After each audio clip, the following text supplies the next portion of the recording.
있는데 초봉이 초임검사 때 받은 월급 불가 못하는 일이고 다른 걸 하시는 게 낫고요. 제가 다시 로스쿨 졸업생으로 돌아간다면은 오늘은 저만 알려드릴 수 있는 이야기는 아니지만 이전에 쉽게 다뤄지지 않았던 내용에 대해서 말씀드리려고 하는데요. 검사로 일하는 것과 대형 로펌 변호사로 일하는 게 뭐 어떤 차이가 있는지 어떤 장단점이 있는지에 대해서 제가 말씀드리려고 합니다. 우선은 검사 생활의 장단점에 대해서 먼저 말씀을 드리면은 검사 생활의 제일 큰 장점은 검사 업무 그 자체예요.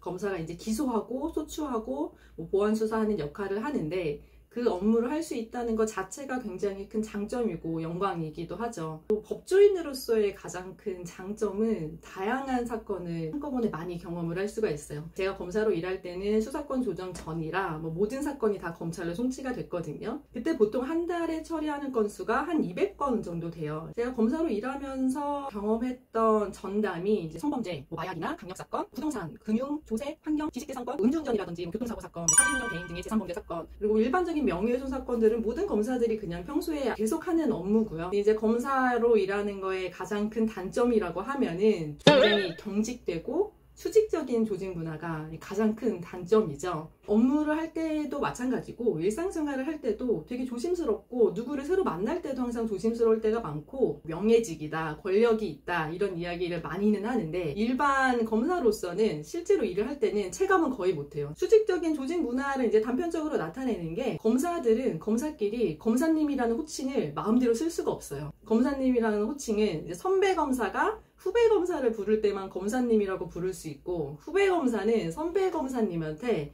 검사님이라는 호칭을 쓸 수가 없어요.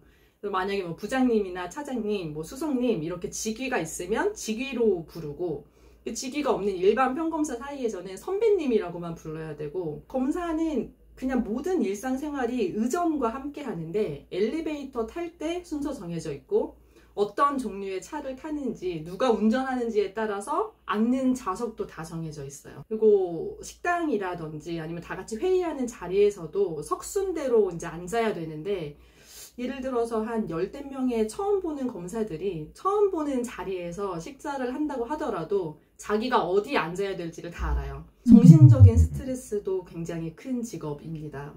업무 환경도 사실은 좋지는 않아요. 검사가 2년마다 옮겨 다니면서 이제 지방 생활을 해야 되는데 미리 알려주는 것도 아니고 한 1, 2주 전에 이제 다다음 주부터는 어디로 출근해라 이러고 전국 방방곡곡을 돌아다녀야 되는 게 제가 느끼기에는 단점이었는데 이거는 장점으로 생각하는 분들도 계세요. 우리나라의 대형 로펌은 이제 6개가 있어요. 김광, 태세, 율화라고 6개의 대형 로펌을 부르는데 이제 김앤장, 광장, 태평양, 세종, 율촌, 화우 이렇게 6개가 있어요. 저는 이 중에서 광장에서 검찰 형사팀, 기업 형사팀에서 근무를 했었고요. 일반적으로 대형 로펌 변호사의 장점이라고 생각을 하는 게 높은 급여죠.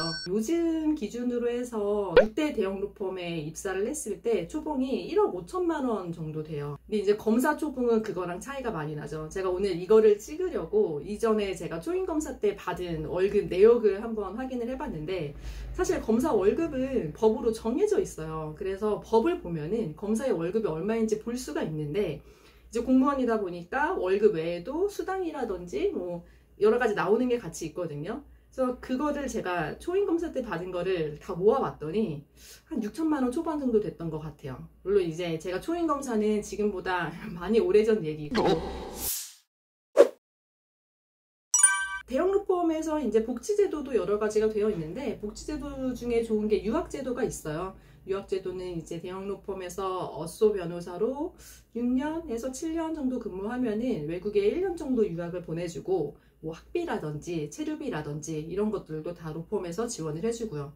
근데 사실 유학제도는 검찰에도 있기는 있어요. 대형 로펌에서 일하면은 또 업무 환경 자체도 양질의 업무 환경에서 일을 할 수가 있어요. 개인 비서가 제공이 되고 서울 도심에 있는 고층에서 자기 개인 사무실에서 일을 할 수가 있고 그런 점이 있는데 제가 느끼기에 대형 로펌 변호사로 일하는 거의 가장 큰 장점은 업무 분위기가 훨씬 자유로워요. 수평적이고 다 똑같은 변호사끼리 업무를 하는 거고 물론 그 내에서 파트너가 있고 어쏘가 있고 뭐 시니어가 있고 주니어가 있지만 기본적으로는 동등한 변호사라는 위치에서 업무를 하는 거죠. 그래서 훨씬 수평적이고 뭐 개인의 사생활에 대한 간섭이나 터치도 뭐 거의 없는 편이고요. 검찰 형사팀의 경우에는 로펌 내에서도 되게 많이 보수적인 편이에요. 여자보다는 남자 구성원이 훨씬 많아요. 그래서 제가 광장에서 일을 할 때도 광장 형사팀의 전체 인원이 한 40명에서 50명 정도였는데 그 중에서 여자 변호사가 되게 오랜 기간 동안 3명이나 4명밖에 없었어요. 10%도 되지 않는 거죠. 그래서 일반적으로 대형 로펌 내에서는 형사팀이 그렇게 선호되는 부서는 아니에요. 분위기 자체도 좀 보수적이고 경직되어 있고. 근데 이제 대형 로펌의 단점은 일이 너무 많아요. 일이 정말 너무너무 많아서 집에 갈 수가 없어요. 그래서 뭐 12시 넘어서 야근하는 거는 그냥 항상 있는 일이고, 밤샘 야근하거나 이런 것도 굉장히 항상 있는 일이라 뭐 누가 어제 밤을 샜다, 어제 새벽 3, 4시에 퇴근했다고 하면은 뭐 놀랄 일이 아니라 오늘 좀 피곤하겠네, 그냥 그 정도예요. 항상 이렇게 일을 하기 때문에. 그래서 타임시트라는 걸 대형 로펌에서는 써요. 그거는 이 변호사가 하루 동안 일한 일을 스스로 정리를 해서 회사에 제출을 하는 건데 0.1시간 단위로 써요. 6분 단위로 내가 오늘 무슨 일을 했는지를 엄청 구체적으로 적어서 기재를 매일매일 해야 되고, 여기에 뭐 내가 약간 멍 때리는 시간, 뭐 담배 피고 오는 시간, 잠깐 쉬는 시간, 이런 거는 적을 수가 없어요. 공통점은 둘 다 일이 정말 많아요. 검사는 규칙적으로 일이 많고 대형 로펌 변호사는 이렇게 롤러코스터처럼 일이 너무 많았다가 적당히 많았다, 이렇게 반복이거든요. 근데 둘 다 일은 재밌어요. 가장 큰 차이점은 급여 그리고 업무 분위기, 이게 다르고요. 결론적으로는 저는 검사로 일을 하는 것도 재밌고 뭐 대형 로펌 변호사 일하는 것도 재밌었지만, 둘 중에는 대형 로펌 변호사로 일을 하는 게 개인적으로는 더 만족스러웠고 더 잘 맞았고요. 제 업무 강도 자체는 대형 로펌이 더 많기는 했어요. 그런데 대형 로펌에서는 일만 잘하면 아무도 터치 안 하고 정말 일만 하면 돼요. 네, 검사는 그거 외에도 정신적인 스트레스가 굉장히 심한 일이기 때문에 제 개인적으로는 대형 로펌에서 일하는 게 만족도가 더 높았다. 그래서 만약에 내가 조직 문화에 적응을 잘 하고 공직 생활을 뭐 해보고 싶고 수사하고 기소하는 이런 역할을 하고 싶다라면은 검사를 하는 게 좋고, 나는 내 개인의 자유가 중요하고 급여라든지 경제적인 부분이 중요하다 그러면은 대형 로펌 변호사가 낫고, 근데 나는 워라밸이 중요하다 그러면은 둘 다 하시면 안 돼요. 둘 다 못하는 일이고 다른 걸 하시는 게 낫고요. 제가 다시 로스쿨 졸업생으로 돌아간다면은 검사 무조건 다시 할 것 같아요. 저는 검사가 하고 싶어서 로스쿨에 온 거기도 했고 좋은 경험이었기 때문에 할 것 같은데, 지금 다시 검사 해라 이러면은 이제는 못해요. 혹시 뭐 검사 생활이나 대형 로펌 생활에 대해서 더 궁금한 점이 있으시면은 댓글로 남겨주시고, 뭐 댓글에 남겨주신 내용이 있으면 제가 2탄도 준비해서 오도록 하겠습니다. 그러니까 구독과 좋아요도 많이 부탁드리고요. 궁금한 점이 있으시면은 언제든지 자유롭게 댓글로 작성해주세요. 감사합니다. 저는 하나 변호사였습니다.